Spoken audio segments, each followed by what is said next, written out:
Parking লটে গাড়ি থামিয়ে নামলো ওরা। চলে এলো ভিজিটর লেখা একটা অফিসের সামনে। এখানেই দর্শনার্থীদের বসানো হয়। ল্যাবের লবিতে আছে একটা অপেক্ষা করার জায়গা, আর অন্য পাশে সাদা কাউন্টার। রিসেপশনিস্ট এক তরুণী, বছর 20 বয়স হবে তার। ইন্টারকমে কথা বলছে। সুইচ বোর্ডে ম্যানোর নামটা দেখতে পেল কিশোর। ভিজিটিং কার্ডের পেছনেও এই একই নাম লেখা আছে। রিসেপশনিস্ট ইন্টারকমের রিসিভার নামিয়ে রাখার পর ওদের দিকে চোখে কৌতূহল নিয়ে তাকালো। এই বয়সী কয়েকটা ছেলে ল্যাবে কি করে জানতে চায়। সে কিছু জিজ্ঞেস করার আগেই কাচের দরজা ঠেলে ভিতরে ঢুকলেন সাদা কোট পরা মাঝবয়সী একজন ভদ্রলোক। ঢুকে ওদের দেখেই জিজ্ঞেস করলেন, বয়েজ, কি করতে পারি আমরা তোমাদের জন্য? নিজেদের পরিচয় দিল কিশোর। আমি ডক্টর ব্লেক, ল্যাব কোট পরা ভদ্রলোক জানালেন। আমরা এসেছি মিস্টার ম্যানরের সঙ্গে দেখা করতে, বলল কিশোর। ভদ্রলোক ল্যাবরেটরিতে কি কাজ করেন তা ওর জানা নেই। অ্যাপয়েন্টমেন্ট আছে তোমাদের? জিজ্ঞেস করলেন ব্লেক। না, কিন্তু জরুরি কাজে এসেছি। কেন এসেছে জানালো কিশোর। রাফিয়ানকে যত দ্রুত সম্ভব উদ্ধার করতে হবে। এসো আমার সঙ্গে। ওদের পথ দেখিয়ে ল্যাবের ভিতর ঢুকলেন ব্লেক। সুইং ডোর পেরিয়ে কাজের জায়গায় চলে এলো ওরা। করিডোরের দুপাশে সারি সারি অফিস, শেষে দুটো বড় বড় ল্যাবরেটরি। প্রথম অফিসটাই মিস্টার ম্যানোরের। ভিতরে ঢুকে ওরা খেয়াল করলো ডেস্কের উপর নেম প্লেটে ডক্টর লেখা আছে। ডক্টর শ্যান ম্যানোরের বয়স 30-এর বেশি হবে না। কাঁধ পর্যন্ত দীর্ঘ বাদামি চুলগুলো খোপা করে রেখেছেন। চোখে কালো ফ্রেমের ভারী চশমা, দেখলেই বোঝা যায় লেখাপড়া ছাড়া আর কিছু বোঝেন না। পরিচয়ের পালা এবার সারল মোসা। ডক্টর ব্লেক ওদেরকে বসতে ইশারা করে নিজেও বসলেন। বসবার পর কিশোর জিজ্ঞেস করলো, এই ল্যাবে কি জন্তু জানোয়ারের উপর এক্সপেরিমেন্ট করা হয়? নিশ্চয়ই, বললেন ডক্টর ম্যানোর। এখন আমি কুকুরদের উপর পরীক্ষা চালাচ্ছি। সয়া বেসড ডায়েটে বিভিন্ন কুকুরের ওজন কতটা বাড়ে সেটাই আমার পরীক্ষার বিষয়বস্তু। হাতের ইশারায় একদিকের দেয়াল দেখালেন তিনি। ওখানে ঝকঝকে খাঁচায় ছোট আকারের বেশ কয়েক জাতের কুকুর রাখা আছে। সবগুলোই নাদুস নুদুস। ওদের তাকাতে দেখে লেজ নাড়তে শুরু করলো কয়েকটা। বলবেন আপনারা কুকুর কোত্থেকে সংগ্রহ করেন? জিজ্ঞেস করলো কিশোর। নড়ে চড়ে বসলেন ডক্টর ম্যানোর। তোমরা যদি অ্যানিম্যাল রাইটস অর্গানাইজেশন থেকে এসে থাকো তাহলে আমি তোমাদের নিশ্চিন্ত করছি। না, ওরকম কোনো সংগঠন থেকে আসেনি, বলল মোসা। এবার ও ওদের তদন্তের ব্যাপারে খুলে বলল। আমাদের মনে হচ্ছে চোর হয়তো ল্যাবরেটরিগুলোতে কুকুর বিক্রি করছে। ল্যাবগুলো হয়তো জানেও না যে ওগুলো চোরাই কুকুর। গত কয়েকদিনে আপনাদেরকে কি কেউ কুকুর বিক্রির প্রস্তাব দিয়েছে? জিজ্ঞেস করলো কিশোর। আমাকে দেয়নি, জানালেন ডক্টর ব্লেক। ভুরু কুচকে চেয়ারে হেলান দিলেন ডক্টর শন ম্যানোর। আমাকে দিয়েছে, বললেন। পার্কিং লটে আমাকে এক যুবক থামিয়েছিল এই 1 সপ্তাহ হবে। বলেছিল মালিক ছাড়া কুকুর সংগ্রহ করে দিতে পারবে সে। প্রত্যেকটা পড়বে $2000 করে। চেয়ারে সোজা হয়ে বসলো কিশোর। দেখতে কেমন ছিল সে? অতটা খেয়াল করিনি, তবে চুলগুলো বাদামি ছিল, এই আমার মতো। বয়স 25-এর বেশি হবে না। চেহারা বলতে পারবো না। চোখে সানগ্লাস ছিল, কপাল পর্যন্ত ঢাকা ছিল নাবিকদের উলের টুপিতে। তার কাছ থেকে কি কোনো কুকুর কিনেছেন আপনি? না, যুবককে দেখে আমার মনে হয়নি সে কোনো ভালো ব্রিডারের কোম্পানিতে কাজ করে। আমার কাছে একটা কার্ড চাইলো, দিয়ে দিলাম। বললো পরে যোগাযোগ করবে। আমি রাজি হলাম। তখন আর কথা না বাড়িয়ে চলে গেল সে। তাকে যেতে দেখেছেন আপনি? অবশ্যই। কি গাড়ি চাচ্ছিল সে? একটা মুহূর্ত ভাবলেন ডক্টর ম্যানোর, তারপর বললেন, একটা পিকআপ ট্রাক, লাল একটা পুরনো পিকআপ ট্রাক। আপনি তো তাকে কার্ড দিয়েছেন, বলল কিশোর। সেও কি আপনাকে কোনো কার্ড দিয়েছে? না, জিজ্ঞেস করাই বলল শেষ হয়ে যাওয়ায় ছাপতে দিয়েছে কার্ড, তবে একটা নাম্বার দিয়েছে সে। টেবিলের উপরের কাগজগুলো হাতড়ে একটা স্লিপ খুঁজে বের করে কিশোরের দিকে বাড়িয়ে দিলেন তিনি। এই যে, নিতে পারো এটা তোমরা, আমার কাজে আসবে না। প্রতিষ্ঠিত ব্রিডার না হলে কারো কাছ থেকে কুকুর কিনি না আমরা। নিজেদের কার্ড দিল কিশোর দুই ডক্টরকে। তারপর যুবক আবার যোগাযোগ করলে ওদের জানাতে অনুরোধ করে ধন্যবাদ দিয়ে বেরিয়ে এলো ওরা। ফিরতি পথ ধরে মুসাব বলল, লোকটা ল্যাবরেটরিতে কুকুর বিক্রি করতে চায়। স্যালভেজ ইয়ার্ডে চলেছে ওরা, কিন্তু লোকটা কে হতে পারে? আপন মনে বলল রবিন। বর্ণনা অনুযায়ী নিক মিলহেজার আর হ্যারল্ড মোর দুজনের যে কেউই হতে পারে লোকটা। এদিকে ডক্টর ম্যানরের চুলগুলো বাদামি, লম্বাও কাঁধ পর্যন্ত, পাতলা সাতলা লোক। তাকেও কি আমরা সন্দেহের মধ্যে রাখবো? আপাতত, বলল কিশোর। আবার আমাদের পেছনের ওই লোকটাও সেই কুকুর চোর হতে পারে, গম্ভীর চেহারায় বলল মুসা। রিয়ার ভিউ মিররে পিছনে তাকিয়ে আছে ও। ঘুরে তাকালো রবিন আর কিশোর। ওদের পিছন পিছন আসছে একটা লাল পিক আপ ট্রাক। ছায়ার মধ্যে থাকায় ড্রাইভারের মুখটা দেখা গেল না। গতি বাড়িয়ে কাছাকাছি চলে আসছে পিক আপটা। এবার ড্রাইভারের মুখ ঢাকা মুখোশটা দেখতে পেল ওরা। সর্বক্ষণ বড় বড় দাঁত বের করে হাসছে ওটা। মুসার ফোক্সওয়াগনের পিছনে এসে জোরে গুঁতো দিল পিক আপ। গতি বাড়াও, বলে উঠল রবিন। সম্ভব না, জানালো মুসা। হুইলের পিছনে ঝুঁকে বসেছে। রাস্তাটা বড় বেশি সরু। পাগল নাকি লোকটা? ফ্যাকাশে মুখে বলল রবিন। দড়াম করে আবার আঘাত আনলো পিক আপ ট্রাক। গাড়ির চেয়ে অনেক ভারী ওটা। যে কোনো সময় ফোক্সওয়াগনটাকে ঠেলে ফেলে দেবে রাস্তা থেকে। নিজেদের সিট বেল্ট ঠিক আছে কিনা দেখে নিল তিন গোয়েন্দা। আমাদের পাশ কাটাচ্ছে। রিয়ার ভিউ মিররে চোখ মুসার। রাস্তা থেকে ঠেলে সরিয়ে দিতে চায় বোধ হয়, বিড়বিড় করলো কিশোর। পিক আপটা গাড়ির পাশে চলে এসেছে। ড্রাইভারের মুখোশটা এখন পরিষ্কার দেখা যাচ্ছে। ওটা না থাকলে চেহারাটা এখন স্পষ্ট দেখা যেত। এক হাতে স্টিয়ারিং ধরে আছে লোকটা, আর এক হাত নিচে নামানো। ঝট করে ওটা তুলল সে। এক পলকও লাগলো না রবিন আর কিশোরের বুঝতে তার হাতে ওটা কি। পিস্তল, চেঁচিয়ে উঠল রবিন। কালো রঙের ভয়ঙ্কর দর্শন একটা সেমি অটোমেটিক পিস্তল। সেটা তাক করলো লোকটা। সরাসরি মুসার দিকেই যেন তাক করছে সে। সঙ্গে সঙ্গে ব্রেকে চেপে বসলো মুসার পা। চাকাগুলো আটকে গেল। গাড়িটা পিছলে এগোতে শুরু করলো হড়হড় করে। দ্রুত এগিয়ে যাচ্ছে পিক আপ, কিন্তু তবুও বেশি দেরি হয়ে গেছে। ট্রিগার টেনে দিয়েছে লোকটা। ছপাত! মুহূর্তে ওদের সামনে থেকে অদৃশ্য হয়ে গেল পিক আপ ট্রাকটা। ফোক্সওয়াগনের গোটা উইন্ডশিল্ড লাল রঙের তরলে ভরে গেছে। সামনের কিছু দেখতে পাচ্ছে না মোসা। আবার ব্রেকে পা চেপে বসলো ওর। রাস্তাটা মনে করতে চেষ্টা করলো। ওটা কি সোজা গেছে না বাঁক আছে কোনো? ধূপ করে একটা আওয়াজ হলো। ঝাঁকি খেয়ে থামলো ফোক্সওয়াগন। মুসা বুঝতে পারলো সামনে বাঁক নিয়েছিল রাস্তা। গতি কমিয়ে আনায় সাংঘাতিক কোনো দুর্ঘটনা ঘটেনি। রাস্তার ধারের ল্যাম্পপোস্টে গুঁতো খেয়ে থেমে গেছে ওদের গাড়ি। জানলা দিয়ে মাথা বের করে দিল মুসা। তারপর বলল, চলে গেছে পিক আপ। লাল রং না সরিয়ে গাড়ি চালানো যাবে না। আর একবার আমাদেরকে বোকা বানিয়ে দিয়ে গেল লোকটা। উইন্ডশিল্ড ওয়াইপার চালু করলো মুসা। সেই সঙ্গে চাপ দিল পানির গইয়ে। খানিকটা পাতলা হলো রং। গাড়ি থেকে নেমে পড়লো তিন গোয়েন্দা। রংটা শুকে দেখলো কিশোর। Latex paint. লোকটার হাতে রং ছুড়বার পিস্তল ছিল কোনো। গাড়ি মোছার তোয়ালে দিয়ে রংটা যতটা সম্ভব বসালো ওরা।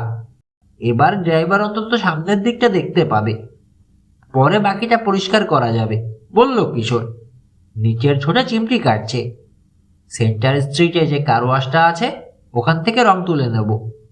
আবার রওনা হলো ওরা। ডক্টর ম্যানোরের দেওয়া নম্বরে মোবাইল থেকে ডায়াল করলো কিশোর। আনসারিং মেশিন জবাব দিচ্ছে। জায়গাটা রকি বিচ সায়েন্টিফিক সাপ্লাই। মেশিনটা বিপ দেওয়ার পর ফোনে বলতে শুরু করলো কিশোর, আমরা রকি বিচের নতুন ল্যাবরেটরি থেকে ফোন করছি। আমাদের ল্যাবের নাম কেমিক্যাল অ্যানালাইসিস অ্যান্ড টেস্টিং। নতুন খুলেছি আমরা, কাজেই সবকিছু এখনো কেনা হয়ে ওঠেনি। সে কারণেই ফোন দরকার। ভিটামিন সাপ্লিমেন্ট টেস্টের জন্য আমাদের 25টা কুকুর দরকার। আপনারা সাপ্লাই দিতে পারবেন? মোবাইল হোমের টেলিফোন নম্বর দিয়ে কানেকশন কেটে দিল কিশোর।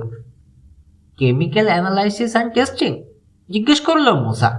হাসছে। কুকুর চাইছো তুমি? অথচ ল্যাবের নাম সংক্ষেপ করলে হয় ক্যাট। কিশোর আর রবিন মুচকি হাসলো, কিছু বলল না। কার ওয়াশে গিয়ে গাড়ি ঢকালো মোসা। ওয়েটিং রুমে বসলো ওরা। সঙ্গে সঙ্গে কাজে লেগে পড়লো অ্যাটেন্ডেন্ট। কিছুক্ষণের মধ্যেই শক্তিশালী পানির ধারায় উইন্ডশিল্ড থেকে উঠে যেতে শুরু করলো লাল রং।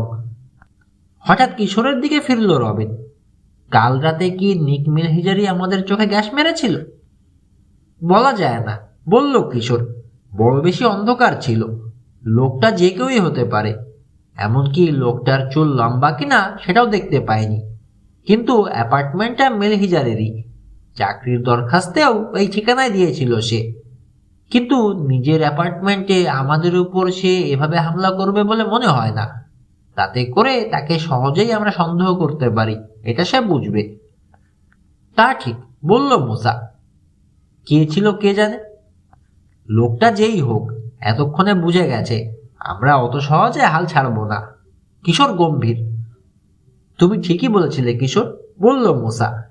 এসব যেই করে বেড়াক, লোকটা সে পেশাদার নয়। এখনো সত্যিকারের ভয়ঙ্কর কিছু করেনি। পেইন গানের কারণে দুর্ঘটনা ঘটতে পারত, কিন্তু সম্ভাবনা কম ছিল। আমাদের নানাভাবে ভয় দেখিয়ে নিরস্ত করতে চেষ্টা করছে সে। পেশাদার লোক হলে আমাদেরকে থামাতে ভয়ঙ্কর কোনো ব্যবস্থা নিয়ে বসে এতক্ষণে, হয়তো গুম করে ফেলারই চেষ্টা করত। ঠিক, বলল কিশোর। তাছাড়া পেশাদার কেউ হলে এখনো কুকুর বিক্রির জন্য চেষ্টা করতো না। চুরির আগেই কুকুর বিক্রির ব্যবস্থা করে রাখতো। কুকুরগুলোর কিছু হওয়ার আগেই ওগুলোকে উদ্ধার করতে হবে, দৃঢ় শোনালো মোসার গলা। নইলে রাফিয়ানের ব্যাপারে কোনো জবাব দিতে পারবো না জিনাকে। একটা ব্যাপার খেয়াল করেছো, বলল কিশোর। চাকরি হারানোর কারণে গ্রেগ লেবুফের উপর কিন্তু ক্ষেপে নেই নিক মিলহিজার। ব্যাপারটা একটু অস্বাভাবিক না? কিছুটা অস্বাভাবিক তো বটেই, বলল মোসা।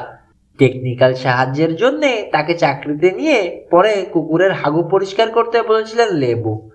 নিক মিলহিজারের খানিকটা হলেও ক্ষেপে থাকারই কথা। হয়তো অভিনয় করছে, মন্তব্য করল রবিন। আমি হ্যারল্ড মুরের কথা ভাবছিলাম, বলল কিশোর। ফোরম্যানের কথা শুনে মনে হলো কাজে সে প্রায়ই যায় না। তার মানে এটাও হতে পারে যে কুকুর চুরি করার জন্য যথেষ্ট সময় পায় সে। প্রতিটা কুকুর $2000 করে ল্যাবগুলোতে বিক্রি করতে পারলে অন্য কাজের তার কি দরকার। চলো আজ একবার জাইডকে ঘুরে আসি, তার সঙ্গে কথা বলে দেখা দরকার, মনে কোনো সন্দেহ জাগে কিনা। আরো 10 মিনিট অপেক্ষার পর গাড়িটা ফেরত পেল ওরা। এইমাত্র ধোঁয়ায় ঝকঝক করছে। ও পাশের বিল মিটিয়ে দিয়ে সোজা চলল ওরা বন্দর এলাকার দিকে। ড্রাইডকে পৌঁছে দেখলো বিশাল জাহাজ স্টার অফ বারমেট ছেয়ে ফেলেছে শ্রমিকের দল। মনে হচ্ছে সারি সারি পিঁপড়ে নিয়ম ধরে কাজ করে চলেছে। ক্রেনে করে মালামাল তোলা নামানো হচ্ছে। শেডের কাছে ওরা পৌঁছতেই ফোরম্যান এগিয়ে এলেন। ছেলেরা, কি খবর? হ্যারল্ড মুরকে খুঁজছো নিশ্চয়ই। আজকে আছে ও, তোমাদের কপাল ভালো। জাহাজের বোর দিকে আঙুল তুললেন তিনি। ওই যে ওখানেই আছে। কাজে ইদানিং এত ফাঁকি দিচ্ছে যে ভেবেছিলাম ওকে বাদই দিয়ে দেবো। আমরা ওকে বেশিক্ষণ আটকে রাখবো না, বলল কিশোর। গুড, শুনে খুশি হলেন ফোরম্যান। 3 গোয়েন্দাকে পড়ার জন্য 3টে শক্ত হ্যাট দিয়ে বললেন, ফাঁকি না মেরে অন্তত কিছু কাজ তো করবো। ভদ্রলোককে ধন্যবাদ দিয়ে হ্যাট মাথায় চাপিয়ে এগোলো ওরা। সূর্যের নিচে কাজ করে বাদামি হয়ে গেছেন হ্যারল্ড মুর। চেহারা দেখে মনে হলো রাগী মানুষ, কাজ নিয়ে ব্যস্ত। 4 জন সঙ্গীর সঙ্গে একটা স্কিডে ফার্নিচার তুলছেন। মোটা মোটা দড়ি দিয়ে সব বাঁধা। দড়িগুলো আবার শেকল আর স্টিলের কেবলের সঙ্গে আটকানো হয়েছে। সব মালামাল একটা বুম উপরে তুলে নেবে, পৌঁছে দেবে জাহাজে। 3 গোয়েন্দাকে এগোতে দেখে ফিরে তাকালেন হ্যারল্ড মুর। ভাব দেখে মনে হলো ছেলেদের দেখে বিরক্ত। নিজেদের পরিচয় দিয়ে কেন এসেছে জানাতেই কিশোরকে বললেন তিনি, এসবের জন্য সময় নেই আমার হাতে। তাছাড়া কোনো কলি চুরির সঙ্গে আমার কোনো সম্পর্ক নেই। কিশোর চট করে প্রশ্ন করল, কলি চুরির ব্যাপারেই আমরা এসেছি, সেটা আপনাকে কে বলল? তাহলে তোমাদের কি? মুখটা লাল হয়ে গেল হ্যারল্ড মুরের। তবুও বলছি, আমার বোন বলেছে কলিটা চুরি যাওয়ায় ওই জঘন্য ডগ হাউস যদি বন্ধ হয়ে যায়, তো আমি বলবো যে কলিটাকে চুরি করেছে যে তার মেডেল পাওয়া উচিত। কিছু মনে না করলে বলবেন যে আপনি কোন ধরনের গাড়ি চালান? জিজ্ঞেস করলো মোসা। মনে করছি আমি। ঘোত করে উঠলেন মোর। তোমাদের কলি আমি চুরি করিনি বলেছি, এখন এটাও বলছি, শুনে রাখো, তোমাদের কোনো প্রশ্নের জবাব আমি দেব না। আর আপনার বোন? না দমে জিজ্ঞেস করলো কিশোর। অনেকের ধারণা কুকুর চুরির সঙ্গে তার সম্পর্ক আছে। আমি বলছি নেই। খেকিয়ে উঠলেন মুর। কেউ যদি এ ধরনের কথা বলে তাহলে তাকে আমার মুখোমুখি হতে হবে, জবাবদিহি করতে হবে আমার কাছে। তিন গোয়েন্দার নাকের সামনে মুঠো নাচালেন তিনি।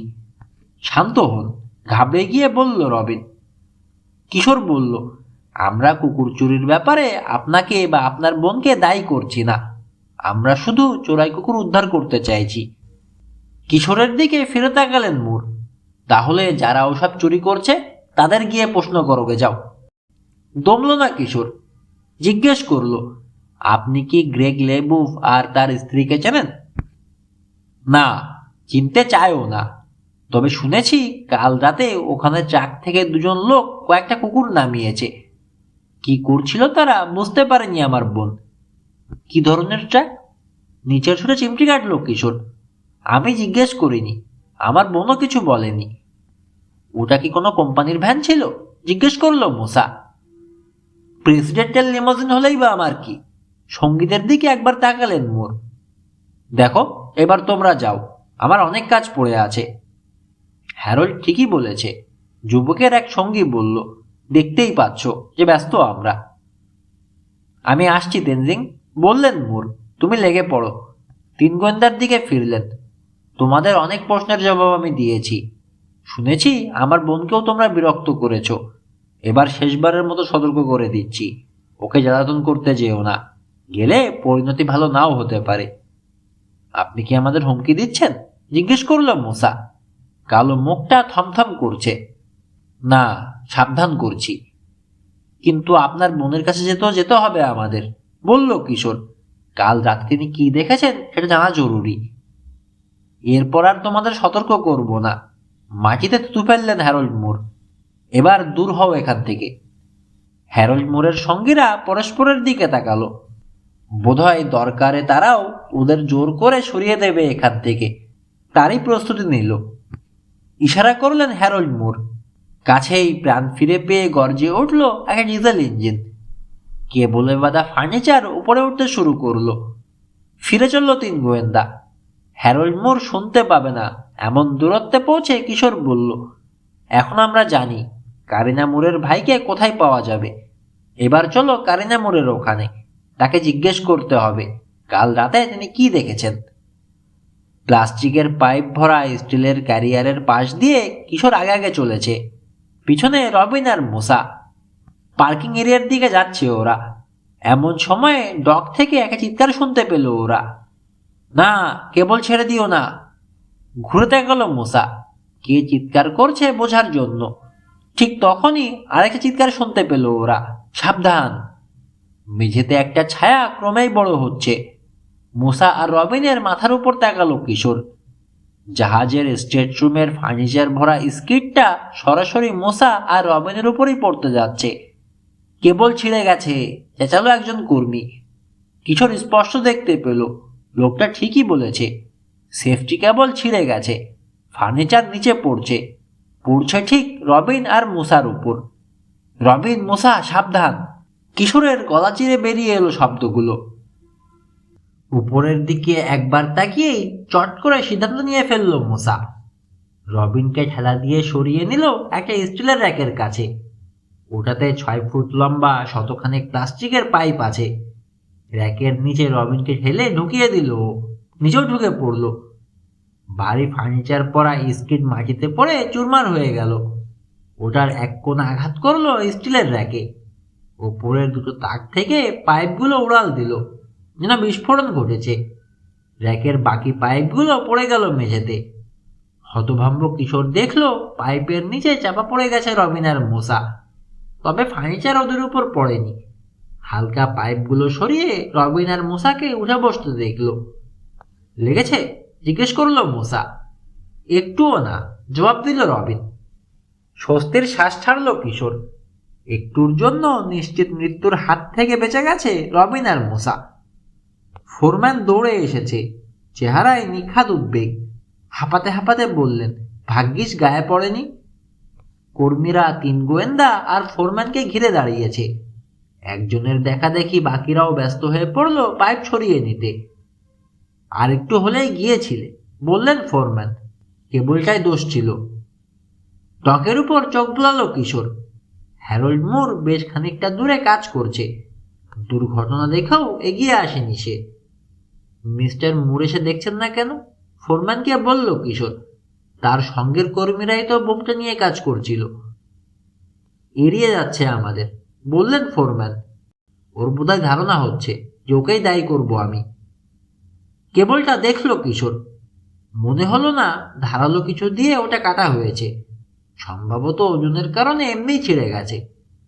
ফোরম্যান বললেন, এই ধরনের দুর্ঘটনা ঘটলে সেটা আমরা তদন্ত করে দেখি। কিশোরের দিকে তাকালেন।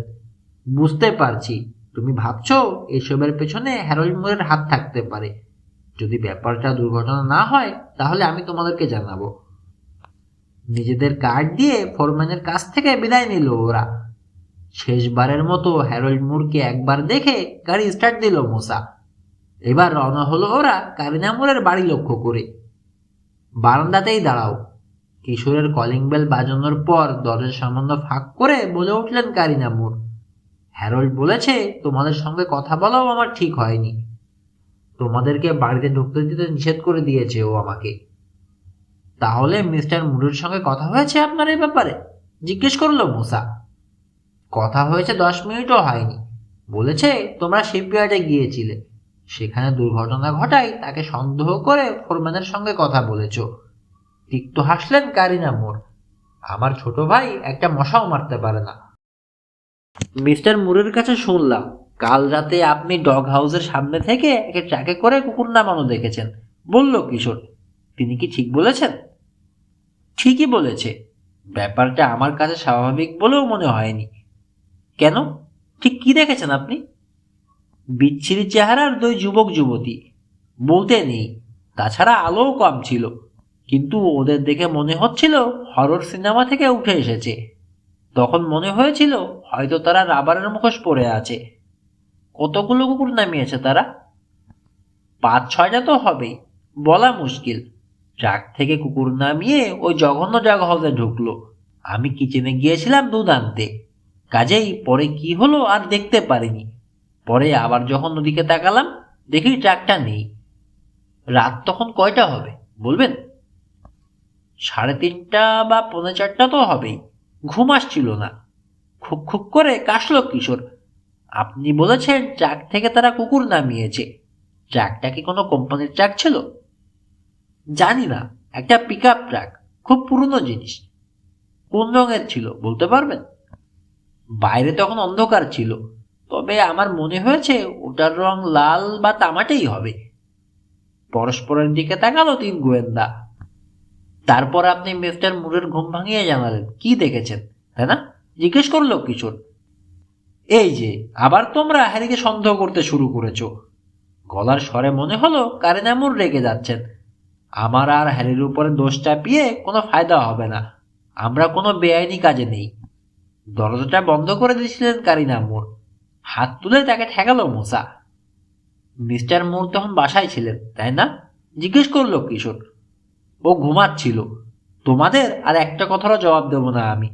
ভেবেছ কারণ ছাড়াই যার তার কাছে জবাবদিহি করব? থাবড়া দিয়ে দরজার উপর থেকে মোসার হাতটা সরিয়ে দিয়ে দরাম করে দরজা লাগিয়ে দিলেন কারিনা মুর। দীর্ঘশ্বাস ফেলল কিশোর। গোয়েন্দাগিরি করতে হলে কত রকম ব্যবহার যে পেতে হয় মানুষের কাছ থেকে। গাড়ি চারদিকে পা বাড়ালো ওরা। কিশোর বলল, কারিনা মুরের কথা যদি ঠিক হয় তাহলে তার ভাই হ্যারল্ড মুর আমাদের দোকানের ভেতর খাঁচায় বন্দি করেনি। মরিচের গ্যাস চোখে মারাটাও তার কাজ নয়। তবে তার কথা থেকে একটা ব্যাপার জানা গেল, বলল মোসা। এখানে কেউ লাল ট্রাক নিয়ে এসেছিল। ট্রাকটা কে চালায় সেটা বের করতে পারলে হয়তো এই রহস্যের সমাধান হবে। চলো, এদিকে যখন এসেই পড়েছি তো ডগ হাউসে একবার একটু উকি দেয়া যাক, প্রস্তাব দিল কিশোর। ওরা ঢুকে দেখলো ফোনে কথা বলছে আয়োলা মর্টন। থ্যাংক ইউ বলে ফোন রেখে দিল। মৃদু হাসলো ওদের দেখে, জিজ্ঞেস করলো তদন্ত কেমন এগোচ্ছে। শীঘ্রই চোর ধরা পড়ে যাবে, বলল কিশোর। যতটা আত্মবিশ্বাস ওর গলায় ফুটলো ততটা মোটেও অন্তর অনুভব করছে না ও। তাই নাকি? তা দারুণ খবর। তবে এখনো কয়েকটা শুধু জোড়া দিতে হবে, বলল মুসা। কিশোর জিজ্ঞেস করলো, আপনি তো রাতে ডিউটিতে আছেন তাই না? হ্যাঁ, কিন্তু আজকে আমার ডবল শিফট। মিসেস লেবুফ পত্রিকায় সাক্ষাৎকার দিতে গেছেন। মিস্টার লেবুফ গেছেন হলিউডের মোটেলটা কেনার ব্যাপারে আলোচনা করতে। আমি একা। কেসে গলা পরিষ্কার করলো কিশোর। আমরা শুনলাম গত রাতে এখানে কয়েকটা কুকুর আনা হয়েছে। গত রাতে মিসেস লেবুফ ডিউটি দিয়েছেন, বলল আয়োলা। মাঝরাতে আমাকে বুঝিয়ে দিয়ে তারপর বিশ্রাম নিতে যান। তাহলে রাত 3টে, 3:30-র সময় আপনি ডিউটিতে ছিলেন? হ্যাঁ, কিন্তু আমি তো কুকুর আনার ব্যাপারে কিছু জানি না। কার কাছে শুনলে রাতে কুকুর আনা হয়েছে? সেটা আপাতত বলা যাবে না, নরম গলায় বলল কিশোর। নিশ্চয়ই কারিনা মুরের কাছ থেকে শুনেছ। মুখটা লাল হয়ে গেল আয়োলা মার্টনের। এখন এ ব্যাপারে আমরা কিছু বলতে চাই না।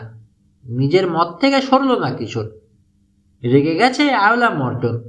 বলল, মহিলা নির্ঘাত বানিয়ে বানিয়ে মিথ্যে কথা বলেছে। কেন? উনি মিথ্যে বলবেন কেন? অন্য কারোর উপর যাতে সন্দেহ পড়ে সেজন্যে। হঠাৎ আয়োলার চেহারায় অপরাধবোধের ছাপ পড়ল। কেমন যেন মিইয়ে গেল সে। কি ব্যাপার মিস মর্টন? জিজ্ঞেস করলো মুসা। কোনো সমস্যা? বিব্রত দেখালো আয়োলাকে। আগে প্রমিস করো কাউকে বলবে না। কি ব্যাপারে প্রমিস সেটা না জানলে। কথা শেষ করলো না কিশোর। রাতে বার কয়েক আমি ঘুমিয়ে পড়েছিলাম। কাউকে বলো না, আমার চাকরি চলে যাবে। আসলে আপনি বলতে চাইছেন ডিউটির সময়টা ঘুমিয়ে কাটিয়েছেন তাই না? সরাসরি প্রশ্ন করলো কিশোর। অনেকখানি সময় ঘুমিয়েছি, স্বীকার করলো আয়োলা। মিস্টার লেবুফ শ্যারনকে বিদায় করে দেওয়ার পর থেকে দ্বিগুণ ডিউটি করতে হচ্ছে আমাকে। আপনি কিছু মনে না করলে আমরা কেনেলটা আর একবার ঘুরে দেখতে পারি, বলল কিশোর। কোনো সমস্যা নেই, সঙ্গে সঙ্গে রাজি হয়ে গেল আয়োলা মর্টন। টুল থেকে নেমে আগে আগে চলল সে। চাবি দিয়ে ভেতরে যাওয়ার দরজাটা খুলল। ভেতরে ঢুকে কিশোর মুসা রবিন দেখলো দুপাশের সবগুলো খাঁচাতে এখন কুকুর আছে। ব্যবসা আগের চেয়ে ভালো যাচ্ছে, মন্তব্য করলো কিশোর। হ্যাঁ, আগের চেয়ে ভালো, বলল আয়োলা।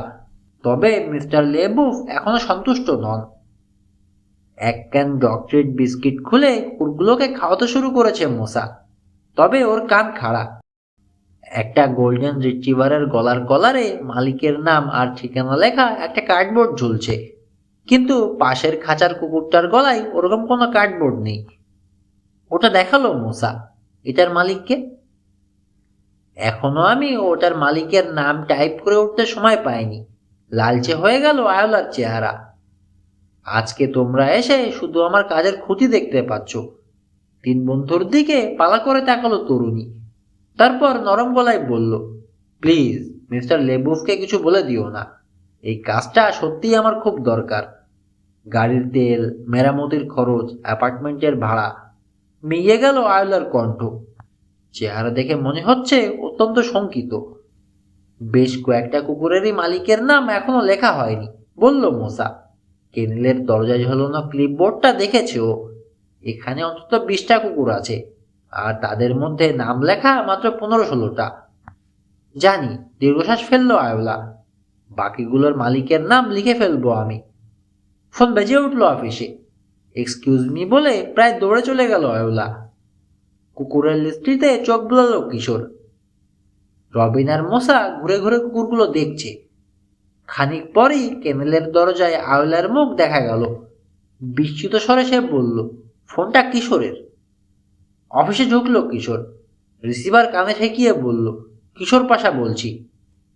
রবিন আর মুসাও চলে এসেছে ওর পাশে। কিশোরকে আর কিছু বলতে শুনলো না ওরা। কিশোর শুধু রিসিভার কানে ঠেকিয়ে রেখেছে। কথা যা বলার বলছে ওদিকের লোকটা। খানিক পর রিসিভারটা আয়োলার দিকে বাড়িয়ে দিল কিশোর। রবিন মুসা খেয়াল করলো কিশোর গুড বাই বলেনি। কি ব্যাপার? রিসিভার নিল আয়োলা। কি হলো কিশোর? জিজ্ঞেস করলো মোসা। হুমকি দিল, শুকনো গলায় বলল কিশোর। বলেছে এক্ষুনি তদন্ত বন্ধ করো, নইলে সাংঘাতিক বিপদে পড়ে যাবে। রবিন প্রশ্ন করল, গলাটা কার, চিনতে পেরেছ? না। দীর্ঘশ্বাস ছাড়ল কিশোর। মুখে বোধহয় রুমাল চেপে ধরে রেখেছিল, আবছা শোনাচ্ছিল গলাটা। কি বলেছে জানো? বলেছে আমরা যদি তদন্ত বন্ধ না করি তাহলে রাফিয়ানের লাশ পৌঁছে যাবে স্যালভেজ ইয়ার্ডে। কুকুর চোর পরিষ্কার কথা বলেছে। আবার বলল কিশোর, আমরা যদি তদন্ত বন্ধ না করি তাহলে রাফিয়ানকে খুন করবে সে। যা বলছে সেটা করাই বোধহয় তোমাদের উচিত হবে, কাপা গলায় বলল আয়োলা। ভয়ঙ্কর খারাপ লোক নিশ্চয়ই, নইলে এরকম হুমকি দিত না। সে যে লোক তা আপনাকে কে বলল? সঙ্গে সঙ্গে প্রশ্ন করল কিশোর। গলার আওয়াজে তো বোঝার উপায় ছিল না। মুহূর্তের জন্যে থমকে গেল আয়োলা, তারপর বলল, আন্দাজ করে নিয়েছি কুকুর চুরির পেছনে পুরুষ মানুষেরই হাত আছে, তবে বলা যায় না, মেয়েরাও তো চুরি করে। আপনাকে আমরা সন্দেহ করছি না, পরিবেশ সহজ করার জন্য বলল কিশোর। সেই প্রথম থেকেই আমাদেরও ধারণা কোনো লোকই কাজগুলো করছে, কিন্তু টেলিফোনে যে হুমকি দিল তার গলা এত চাপা শোনাচ্ছিল যে ছেলে না মেয়ে বোঝা যায়নি। এমন কি হতে পারে যে হ্যারল্ড মোর ফোনটা করেছিল? জিজ্ঞেস করলো আয়োলা। হয়তো বোনের হয়ে নোংরা কাজগুলো সেই করছে। ও ব্যাপারেও আমরা ভেবেছি, বলল কিশোর। মুসা আলোচনায় যোগ দিল। এমনও হতে পারে নিক মিলহিজারই কুকুর চোর। তার সঙ্গে ইদানিং আপনার কোনো যোগাযোগ হয়েছে? না, তার সঙ্গে কোনো কথা হয়নি আমার চাকরি ছাড়ার পর থেকেই। একসঙ্গে কাজ করতাম, সেই সূত্রে পরিচয়। মিস্টার লেবুফের সঙ্গে ঝগড়া করে চলে যাওয়ার পর আর কোনো খবর রাখিনি। কাজে কি গাড়ি নিয়ে আসতেন মিলহিজার? প্রশ্ন করল রবিন। মনে হয়।